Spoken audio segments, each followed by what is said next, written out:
Olá, meus irmãos, graça e paz, amém? Eu não sei se você viu a nossa Escola Bíblica Dominical da semana passada. Nós terminamos a nossa revista Uns aos Outros. Foram 17 lições, 17 semanas falando desse tema comunitário, de servirmos e amarmos uns aos outros. São 4 meses. Se você perdeu, que bom, né? Tudo documentado no nosso canal e você pode acompanhar. E já que nós finalizamos a nossa revista e o semestre ainda não finalizou, ainda temos 2 domingos. Encerramos a revista e eu queria falar nesse domingo hoje sobre as dificuldades para cumprir tudo isso. Quais são as lutas para conseguir cumprir a vida comunitária? E na semana que vem a gente vai falar sobre uma forma comunitária da nossa vida na igreja, que são os pequenos grupos, ou seja, os cultos em casa, os cultos nos lares. Queria então que você orasse, pedindo que Deus falasse contigo nesse tempo mais uma vez. Obrigado, Deus, porque é a tua palavra mesmo que ministra. Obrigado por todos aqueles que ministraram e foram ministrados nesses 4 meses em cima desse tema. Que tudo aquilo que o Senhor falou, que é a tua palavra, seja vivido, seja cumprido na nossa vida. E o Senhor mesmo venha nos ensinar a colocar tudo isso em prática, tirando da teoria e colocando na nossa vida em nome de Jesus. Amém. Pois bem, quais são as dificuldades de uma vida comunitária? Primeiro, porque o padrão de Deus é muito alto. O padrão de Deus para comunhão, para a vida relacional, é alto demais. Ele conseguiu conviver com gente que não tem nada a ver com o padrão de santidade dele. Deus conseguiu conviver comigo, Deus consegue conviver contigo. Então, ele espera esse padrão também nos nossos relacionamentos uns com os outros. Vivendo e pensando em tudo que foi falado 4 meses aqui, e mais uma vez, eu desafio você que perdeu, volta lá com o tempo e pode ruminar tudo isso. Mas se você não conseguir colocar em prática, vai ficar só teoria especulativa de 4 meses de estudo. Quais são as dificuldades então? Primeiro, porque o padrão de Deus é alto e esse padrão aparece em Mateus capítulo 5, versículo 48. Mateus capítulo 5, versículo 48, eu já falei algumas vezes que para mim é um dos versículos mais complicados da Bíblia e mais difíceis da Bíblia. Ele não é complicado de entender, ele é até muito fácil de entender, mas ele é um dos mais difíceis de se cumprir. E é até difícil de entender por que Deus pediu uma coisa dessa para mim e para você. Olha só o que diz. Portanto, sejam perfeitos, como é perfeito o Pai de vocês que está nos céus. Que história é essa? Como assim? Sejam perfeitos? Olha, quando a Bíblia pede para que a gente não mate, dá até para entender, né? Não matarás. Quando a Bíblia fala para a gente amar um ao outro, dá até para entender, né? Por que tem que amar. Não mentir, dá para entender. E a gente sabe os caminhos para não mentir, não matar, não adulterar, não furtar. A gente sabe. Mas que caminho é esse para ser perfeito? Como Deus pode esperar isso de mim? Será que ele não vai se frustrar, não? Dá vontade até de falar, Deus, não matarás, não furtarás, não adulterarás, não dirás falso testemunho. Talvez isso o Senhor até possa esperar de mim, mas perfeição não dá, né, Deus? Perfeição não dá, né? Pois bem, está escrito aqui, sejam perfeitos. Uma das explicações disso é o fato de que o próprio Deus, ele sabe que essa expectativa dele provavelmente ou certamente não vai ser alcançada aqui na terra. Mas não é pelo fato de que isso não vai ser alcançado aqui na terra que Deus vai deixar de falar o que ele espera de mim e de você aqui na terra. Para isso, a gente precisa ler Filipenses capítulo 1, versículo 6. Filipenses capítulo 1, versículo 6, ele fala assim: estou certo de que aquele que começou a boa obra em vocês há de completá-la até o dia de Cristo Jesus. Ou seja, a perfeição é algo que já começou a ser implantado em mim, porque eu tenho o sangue perfeito de Cristo derramado na minha vida. Eu tenho o Espírito Santo perfeito lapidando a minha vida. Você que é crente, que se converteu, você já tem o Espírito Santo da perfeição lapidando você. É por isso que fala então que aquele que começou a boa obra, ele vai completar até o dia de Cristo. Então, quando a gente pensa na expectativa absurda de falar que o Everson tem que ser perfeito, é absurdo. Mas essa expectativa existe. E essa expectativa existe porque ele já colocou a pessoa dele mesmo em mim para me lapidar. E vai lapidando, vai te lapidando, e a expectativa dele é essa. Ou seja, vai completar até o dia de Cristo. Será que o dia de Cristo, da perfeição do Everson, ou da tua, vai ser aqui na Terra ainda antes da sua morte? Provavelmente não. Deus sabe que não. Mas ele já fala, espera, e agora a gente entra então nessa ideia de colocar em prática tudo que ouviu de relacionamento.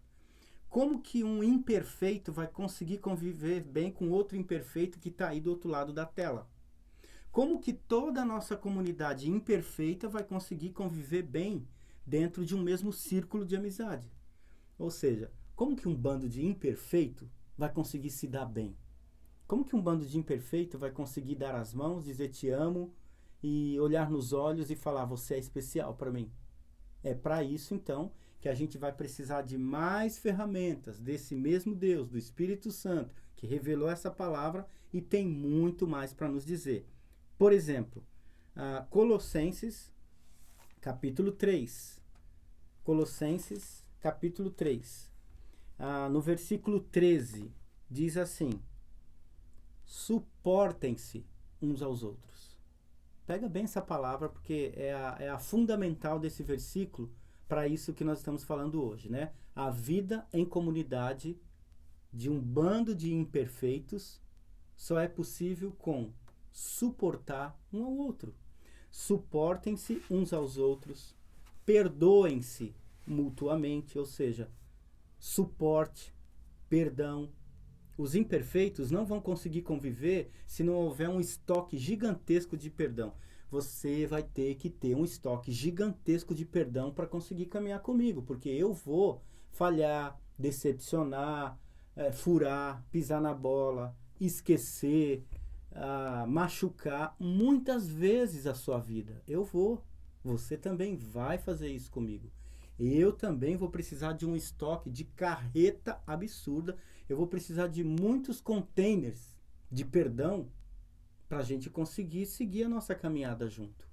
Isso serve para o casamento, para o relacionamento na igreja, para a vida profissional, para trabalhar junto no mesmo ministério aqui na igreja.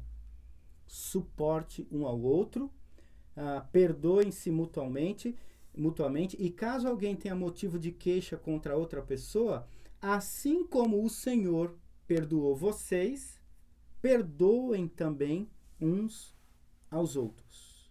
Uns aos outros. Então, a convivência, ela não tem a ver com a solução dos problemas, e sim com o perdão dos problemas. Tá legal? Convivência não é resolver todos os problemas, porque muitos deles nem serão resolvidos. Eles serão apenas perdoados.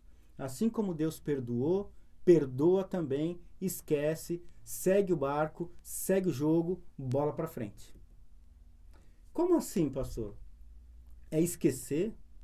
O senhor não está falando de tratar, de corrigir, de mudar, resolver e tá. Não, às vezes não. Às vezes o negócio vai ser simplesmente esquece. Perdoar, às vezes, vai ser simplesmente isso. Perdoar não é tratar, lapidar, esmerilhar, pintar, reformar. Às vezes sim, mas às vezes perdoar é simplesmente deixa para lá. Como isso, pastor? Com mais Bíblia você vai entender. Olha só, por exemplo, Hebreus 8. Hebreus capítulo 8. Hebreus capítulo 8, ele fala no versículo 12 assim: pois para com as suas iniquidades eu usarei de misericórdia e dos seus pecados eu jamais me lembrarei. Olha que legal, não é? Então, o que Deus vai fazer com os meus pecados? Eu não vou nem lembrar. Eu não vou nem lembrar dos seus pecados. Eu vou usar de misericórdia e eu não vou me lembrar. Também em Hebreus, no capítulo 10, um pouquinho mais para frente, vira uma folha. E a ideia você vai ver que é exatamente a mesma. Perdoar, perder de vista. É quase um trocadilho, né? Perder, perdoar, perder de vista, deixar para lá, esquecer. Capítulo 10, versículo 17. Também dos seus pecados e das suas iniquidades jamais me lembrarei. Ele repete praticamente a mesma coisa no mesmo livro, praticamente um capítulo depois. Do 8 pula para o 10 e ele fala a mesma coisa. E para fechar essa ideia inicial, Isaías 43. Isaías 43, veja só, no versículo 25, ele fala: eu mesmo sou o que apago as suas transgressões. Como é que a gente vai conseguir conviver junto? É quando eu apago as suas transgressões. Não é necessariamente quando eu corrijo as suas transgressões. Não é necessariamente quando eu mudo as suas transgressões. E não é necessariamente quando você deixa de transgredir. 4 vezes falando de comunhão e de convivência uns aos outros. Como? Assim. Perdoando de uma forma esquecer. Esquecer. Não lembrar mais. E literalmente, pega uma borracha e apaga. Tem mágoa contra o irmão, tem mágoa contra um líder, tem mágoa contra um ministério, tem mágoa contra um colega de ministério, tem mágoa contra um líder da sua igreja, tem mágoa contra o pastor da sua igreja. Se bem que isso eu sei que ninguém tem. Amém. Glória a Deus. Ufa, estou muito feliz. Obrigado. Mas caso tenha, até contra o pastor, pega a borracha, faz o que Deus fez. Ele fala exatamente, eu vou ler de novo. Eu mesmo sou o que apago as suas transgressões por amor de mim. Dos pecados que você cometeu, não me lembro.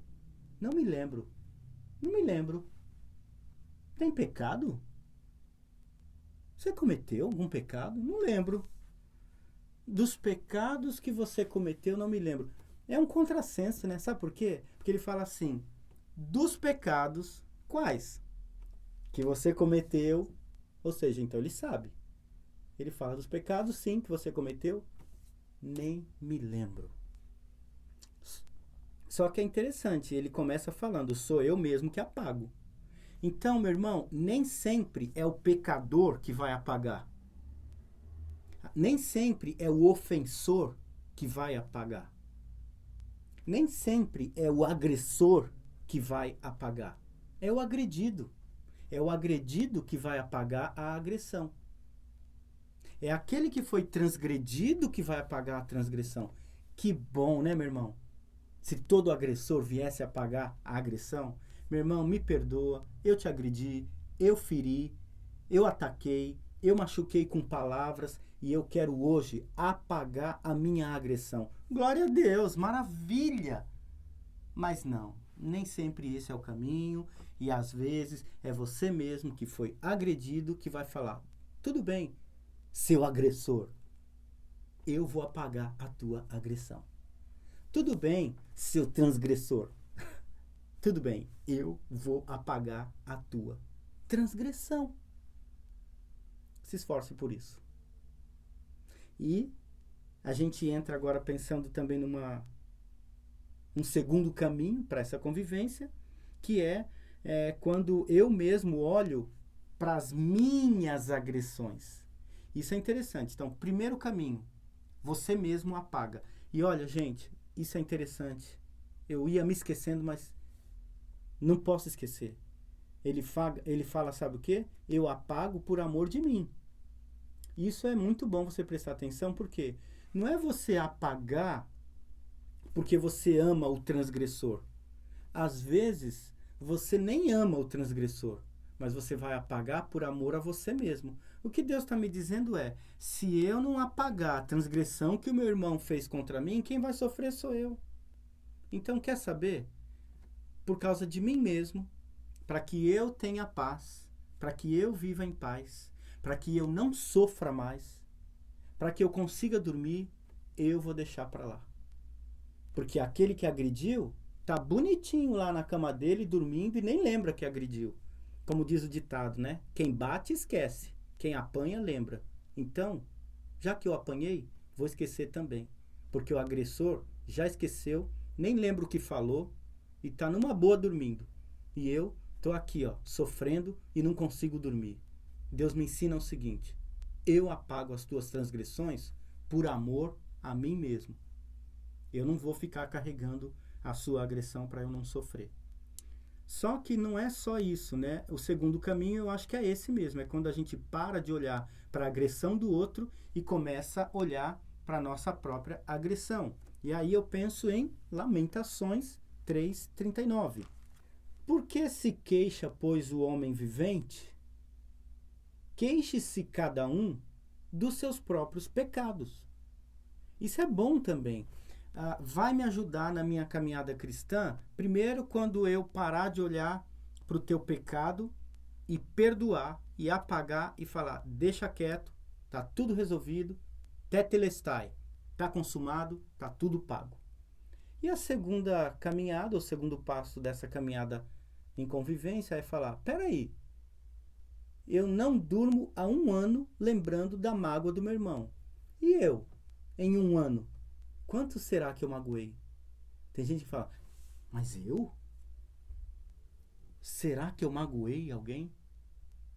Não, mas não é possível. É possível alguém tão puro como eu ter machucado alguém? Gente, é claro que eu não machuco. Eu sou crente maduro. Eu sou líder. Jamais machuquei alguém. Eu sou pastor. Pois é, meu irmão.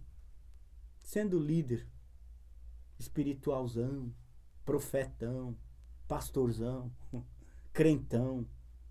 Se bem que agora está no mês de junho e algumas festas tem crentão. Então, trocadilho aqui falar crentão. Eu vou falar assim, ó, o espiritualzão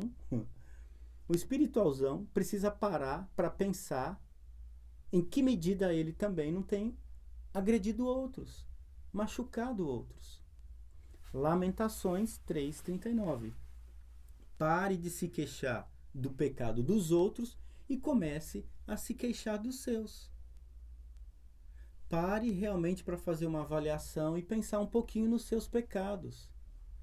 Eu sei que é difícil a gente encontrar em nós mesmos alguns pecados.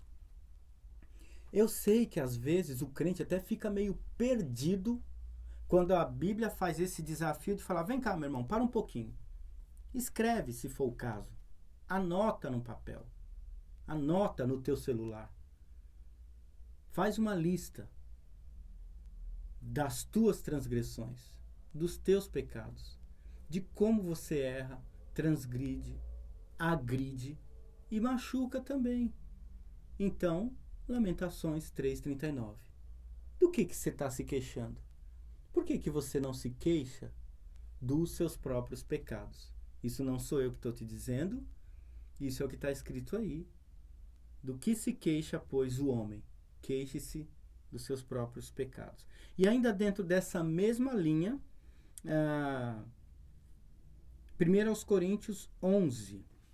1 Coríntios, voltando lá então para o Novo Testamento, capítulo 11.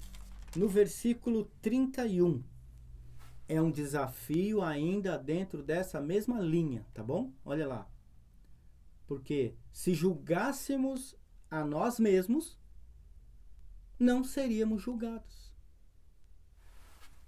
Isso aqui é rico demais. Se nós nos julgássemos a nós mesmos, não seríamos julgados.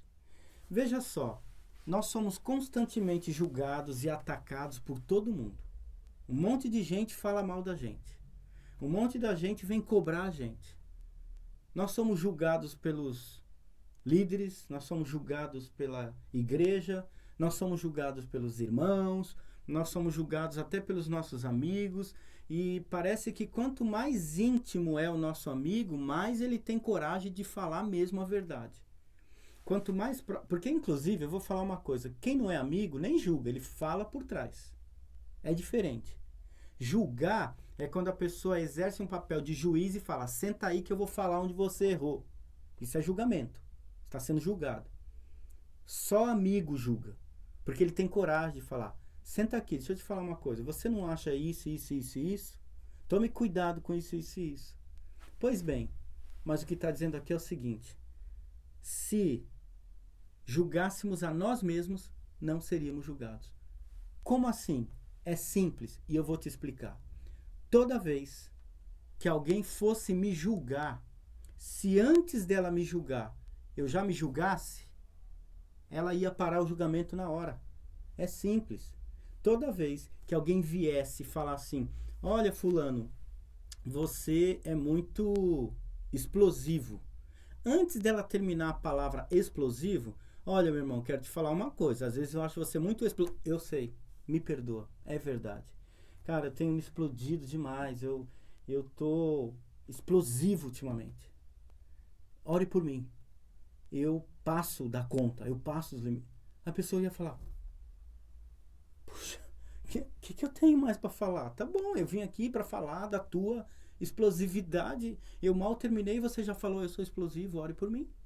Acabou o julgamento aqui, obrigado, beleza, vai embora para casa. No dia seguinte vai ter outro julgamento, sei lá, passou uma semana, ele vai falar assim, olha, você é muito falso. Antes da pessoa terminar a palavra falso, se auto-julgue você mesmo.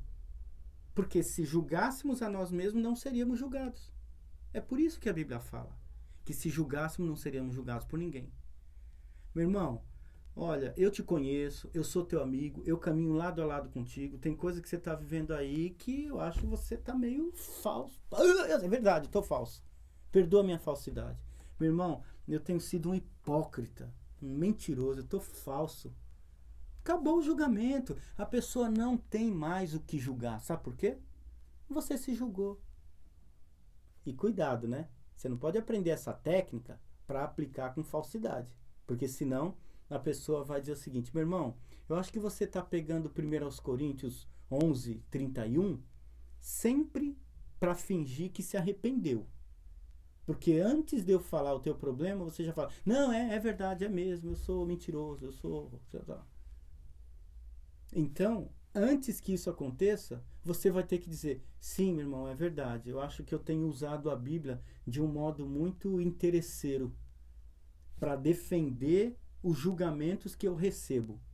Pronto, você já está se julgando e a pessoa vai parar o julgamento. Se julgássemos a nós mesmos, não seríamos julgados. Ainda dentro dessa linha aí, para finalizar a última dica, né? Porque a primeira dica é realmente essa, né? Suportar, esquecer e apagar o pecado do outro. Apaga, esquece. Segundo fala você mesmo do seu. Se autoavalie. Julgue você mesmo. E por último, Romanos 12, 18, se tornar uma ponte de paz no meio dessa guerra toda. Seja um mediador da paz. Seja um mediador da paz. Romanos, então, capítulo 12, versículo 18. Que diz assim, olha, se possível, no que depender de vocês, vive em paz com todas as pessoas. Se possível, no que depender de vocês, ou seja, faça o possível para que você seja o mediador da paz nessa guerra toda de uma vida uns aos outros. Como viver em paz numa comunidade entre um e outro? Primeiro, faça esse teste de suportar um ao outro, esquecendo o pecado do outro. Segundo, lembre-se mais do teu pecado e julgue os seus. E terceiro, faça a paz entre aqueles que ainda estão em guerra. Você pode ser um mediador dessa lição para irmãos que estão em guerra. Você pode ser um mediador desse conteúdo, de todos esses versículos que você leu e está lendo, no meio de pessoas que ainda não conseguiram resolver o que você já resolveu. Você já conseguiu apagar pecado e agressão dos outros. Quando você vê uma guerra, você vai sentar com essa pessoa e dizer, irmão, eu também já fui agredido, eu também já fui ofendido, e eu deixei para lá. Sabe por quê? Porque a Bíblia manda apagar.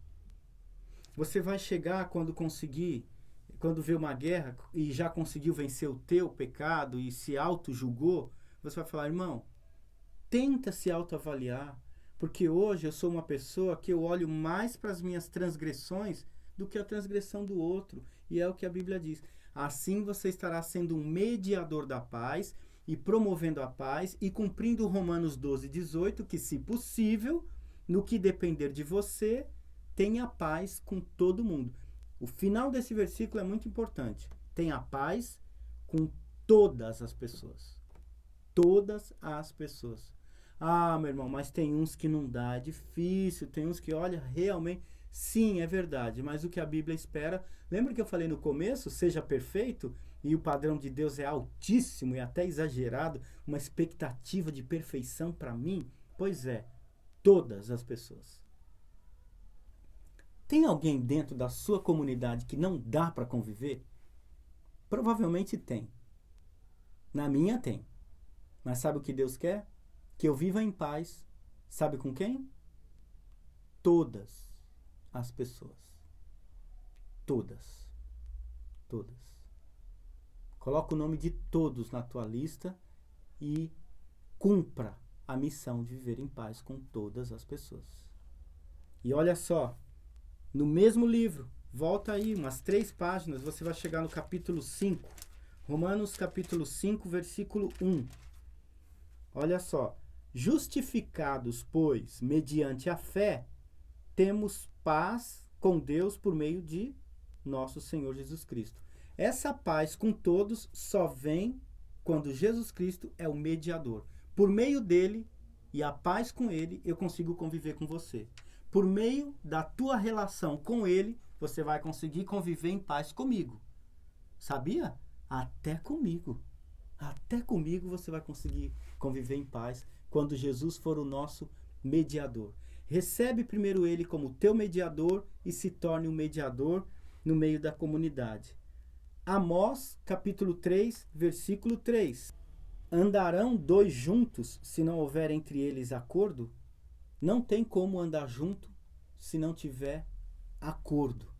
Seja você a pessoa do acordo. E eu fecho com o último versículo, voltando para Romanos capítulo 5, no versículo 8. Muito conhecido, e eu acho que fecha com chave de ouro o desafio da nossa convivência. Romanos capítulo 5, versículo 8. Mas Deus prova o seu próprio amor para conosco pelo fato de ter Cristo morrido por nós quando ainda éramos pecadores. Deus prova o seu amor sendo nós ainda pecadores. Deus não prova que me ama depois que eu deixei de ser pecador.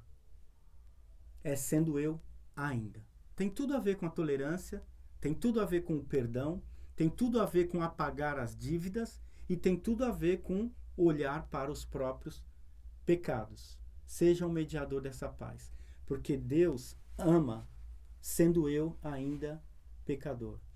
Seria muito bonitinho se a Bíblia dissesse assim: ah, Deus ama todo mundo depois que todo mundo parou de ser pecador. Claro, aí é fácil, até eu. Não, não foi depois que parou de ser pecador. Deus prova o seu próprio amor para conosco, sendo nós ainda pecadores. Você vai passar a amar o teu irmão quando? Quando ele virar um anjo? Aí é fácil. O desafio de Deus é hoje. Ame hoje. Apague as dívidas, olhe para o seu pecado e seja um mediador da paz. Que Deus abençoe a todos. Um grande abraço.